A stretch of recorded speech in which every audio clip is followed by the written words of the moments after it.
Our first keynote speech today is called Development of Go-to-Market Strategy and the Role of Strategic Investors. Well, it's essentially everything you need to know as a beginner entrepreneur, isn't it? Now, this keynote is particularly relevant to all startups that are just about to receive an investment, but also the ones that have just received an investment already. And I think also for those that want to ask for an investment. Now, to share his over 30 years of experience in business development and general management in high-tech industries, including security, artificial intelligence, business intelligence, on enterprise software solutions, CRM, digital social publishing, content management systems, bespoke software development, and strategic ICT consulting, let me welcome our speaker, Mr. Ian Collins. I was smiling a little there because of the long credentials in the introduction, but thank you very much. Ladies and gentlemen, I really do feel honoured and privileged to be here today. I'm going to talk, as Adam said, about the importance of go-to-market strategy and the value of strategic investment, both of which I believe are too often overlooked. And in particular, GTM strategy is really fundamental. So what does it mean? Why is it so important? And how do you develop your strategy? So as you know, my name is Ian Collins. I'm going to share some of my experiences through what has actually been a meandering career spanning nearly 5 decades.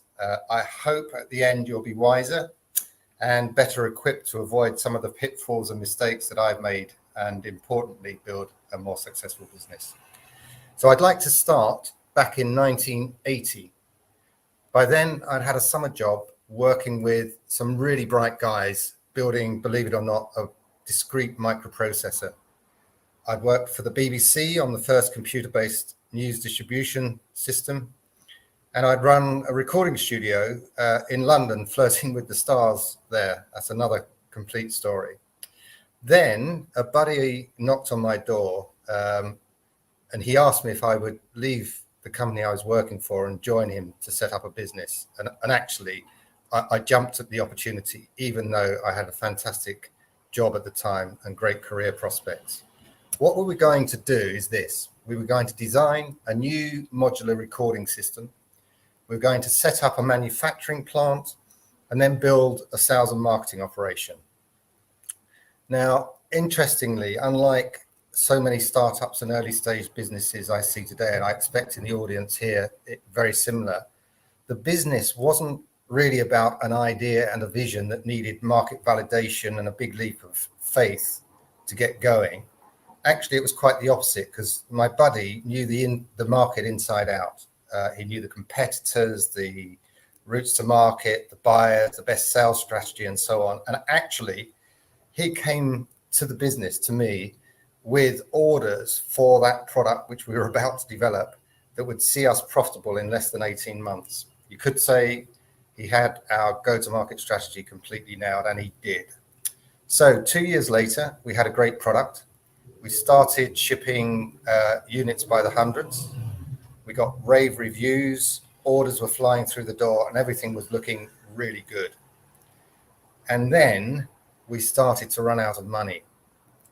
Now, in those days, the investment ecosystem was really non-existent by comparison to today, and banks played a key role, and we were already at the limit of our bank lending.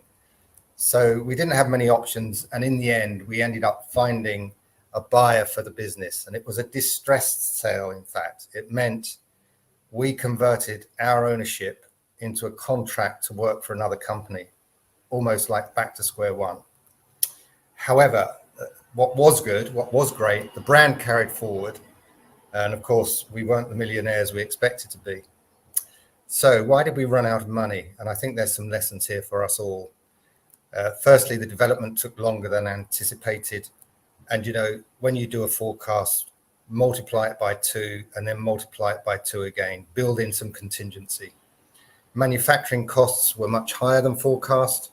Again, just build in that contingency and test your business plan with a lot of assumptions.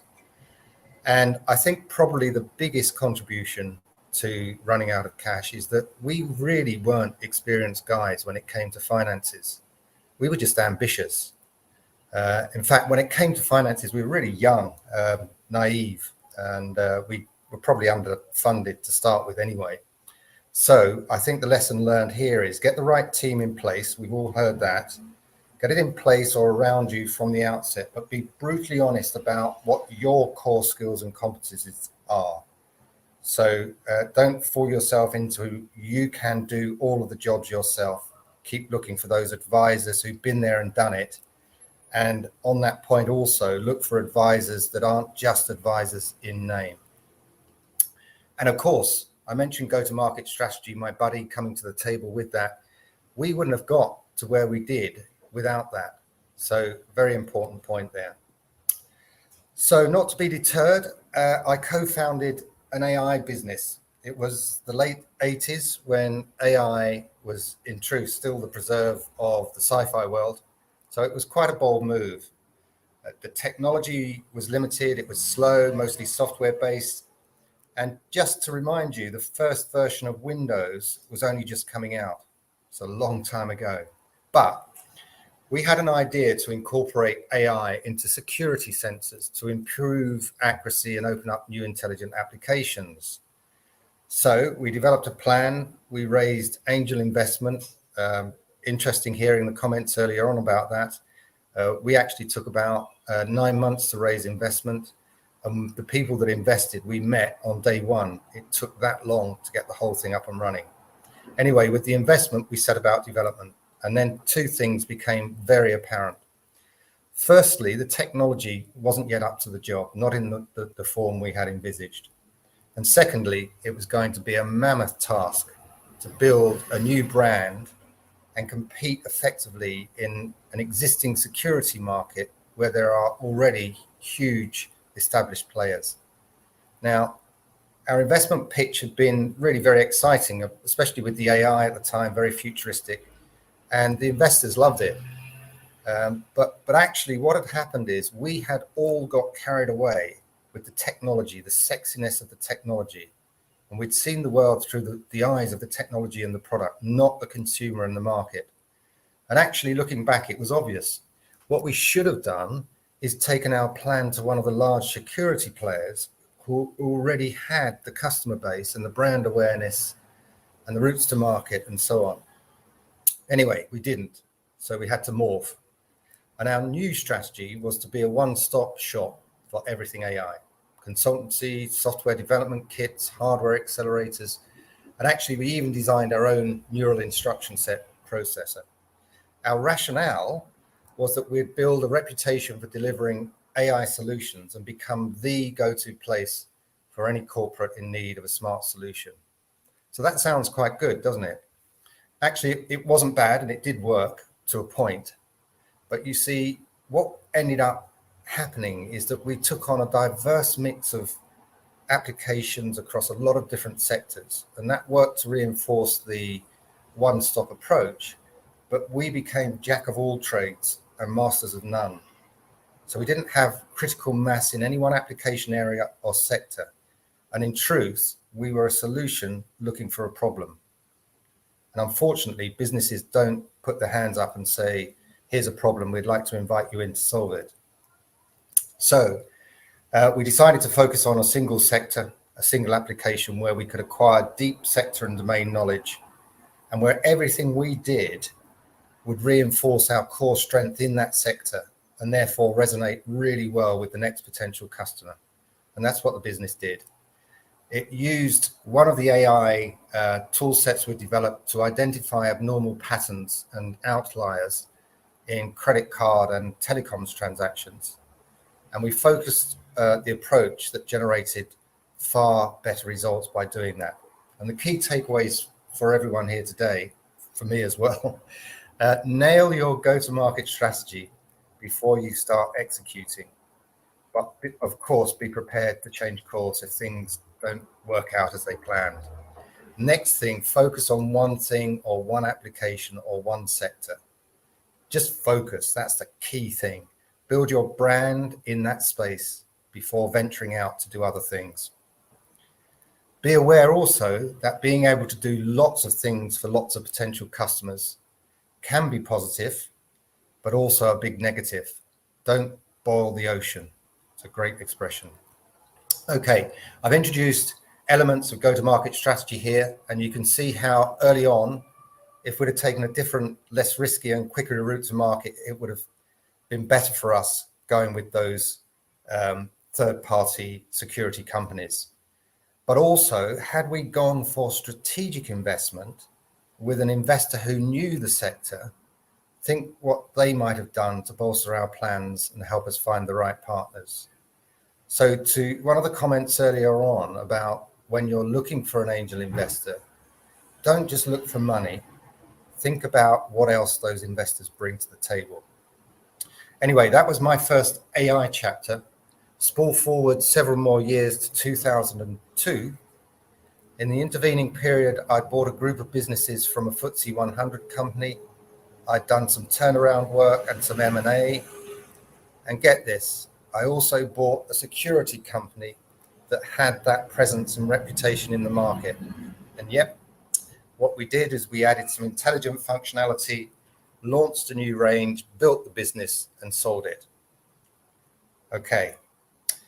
At this point in time now, you'd find me in the senior management team of a new venture inside BT, British Telecom, listed company for those that don't know. Back then, BT had an internal corporate venturing arm, may still have, where staff with a solid idea and a big vision, and I mean big, telephone numbers, could get funding and resources. My venture had raised about 50 million in today's money, so not bad for a startup. The majority of that was for bringing NetSuite to the UK, a data center, 1,000-strong sales team, a BT SME channel, and a big bet on software as a service. The rest was for a very smart compliance solution targeted at legal firms. And it's here that I'd like to tell you a story. So this product was very smart, not only delivering compliance, but also saving time, improving work standards, reducing errors, and generally making office work more bearable.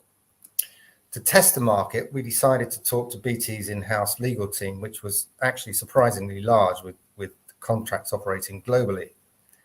The lawyers we spoke to really understood the solution. They got it, they liked it, but they didn't know how to go about evaluating or buying a solution. Of course, their expertise was in legal, not in those other things. And they certainly didn't have a budget. This was an IT issue. So we spoke to IT only to find a similar situation. They didn't have budget for speculative things like this, and it didn't fit inside an existing project or budget anywhere else. We did speak to HR, same story. They liked it, they could see the value, but they had no real remit to get involved or responsibility. And that was it, up and down the entire food chain, and we couldn't find an owner. Now, I think things would be very different these days because of the proliferation of transformation projects driven by cloud and digital, but not then. And by the way, this whole experience made us realize that we'd probably encounter the same challenges with the law firms we're about to target. Anyway, we analyzed the problem, multiple stakeholders, each with a role to play in building a business case, each with different needs and no identified budget holder. I think we must have been quite mad doing this in retrospect. Anyway, it was clear we needed a sponsor, and ideally always with a sponsor, somebody high up with clout. We also realized that our sales pitch was very compliance focused. With multiple stakeholders, of course, what you need is multiple value propositions that align carefully with those people, stakeholders. The HR angle, the productivity angle, the finance angle, and so on. And finally, and this is really interesting, we needed a way of shoehorning the compliance solution into an existing budget or an existing project. So you can see, even from the inside, we struggled. Now imagine doing that from the outside looking in. So if anyone here today has a line in their business plan that involves selling to corporates, or indeed, I think channels come to that, that's quite similar as well, I wholeheartedly recommend that you do your own tests, because it's only when you know what the exact challenges are, as we found out, and it's only when you've worked out how to address them that you can meaningfully decide your routes to market and your sales strategy and how to articulate the value proposition, your differentiation strategy, and so on. And actually, in truth, this last point applies whether you're selling to a corporate or a consumer or a freelancer or an SME or government or whatever. You must know your customer. It's pretty obvious, isn't it? Anyway, on that point, I'd like to context this by taking a look through a different lens. It's now 2016. In the intervening period, I built a tech consultancy. I've sold my software development business. I've started 2 SaaS companies. I've been involved in raising several million in investment, and I've partnered with a global agency to bring a social publishing platform to market. I'm also a non-exec director. I do some mentoring on various accelerator programs, and I have a few investments in which I'm active.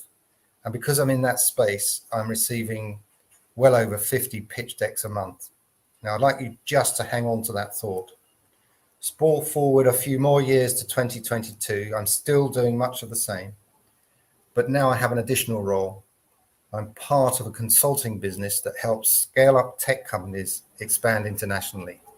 And in fact, over the last 6 years, we've helped 5,000 of those companies do exactly that.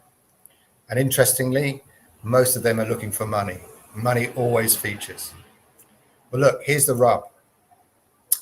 Whether it's startups from 2016 or scale-ups from 2022, the majority get a couple of things badly wrong. And I'm going to explain that, and I'd like you to listen very carefully to this. Firstly, most view the world through the lens of the technology or product, when what we need is the lens of the consumer and the market. So check your deck later. Make sure you're not falling into that trap. Give yourself one slide for the tech and the product, no more. Remember, that deck is to wow the investor into wanting to find out more. Think of it like a CV. You don't get the job unless you get the interview, and that CV is all about getting the interview. The next common issue is I see so often forecasts that are predicated on largely thin air, and it goes something like this. In year 1, we'll sell 50 units at a discounted price in order to get a foothold in the market. And by the way, that forecast is very conservative. Then in year 2, we will add 5 guys to the sales team, which will enable us to reach 400 sales a month in year 2. And in year 3, we will expand internationally. We'll be profitable, we'll have a good cash flow and a massive return on investment. So I bet there's a few forecasts like this in the audience, and quite rightly. Our decks, our opportunity needs to be exciting. But what's missing from that? I tell you, it's the how. How are you going to achieve that forecast? Just because you have a great product doesn't mean it will happen on its own. Think about it, actually. It's the wrong way round. You don't start with a forecast, you start with a strategy and then plan out the execution. And once you've done that, you can create a forecast. And it's that strategy which is so often missing. Now, another missed opportunity, and again, very common, is to fail to consider the investor's perspective adequately. Remember our core BT stakeholders, each with different needs and interests? It's exactly the same principle with investors. You can reach dumb money with exciting perpetual motion machines and mouth-watering returns, but those same arguments will fail with a seasoned tech investor. You can get hands-on or hands-off investment. Each comes with pros and cons, with different impacts to your business. And you can get strategic investment with value add, like access to in-house development resources and market specialists. So it comes down to having an investment strategy that you can go find the best investor that aligns with. Now, look, I'm running out of time. So I just like to say, I know you guys are ambitious. You're reaching for the stars. You're looking for to become the next unicorn. What I'd really like to say is, whilst you're going about that, I'll leave you with the thought: develop a robust, well thought through go-to-market strategy and test it out. Make sure your forecasts are predicated on more than thin air, and that your value props are on point. And by the way, think a segment of one. And finally, make the most of strategic investment potential, because there's a lot of paradigms out there. I wish you good luck, and thank you for listening. Oh, wow. So inspiring, so much information. Thank you so much, Ian. I'd have so many questions, but as you've pointed out, there's not enough time in the world. So thank you so much again.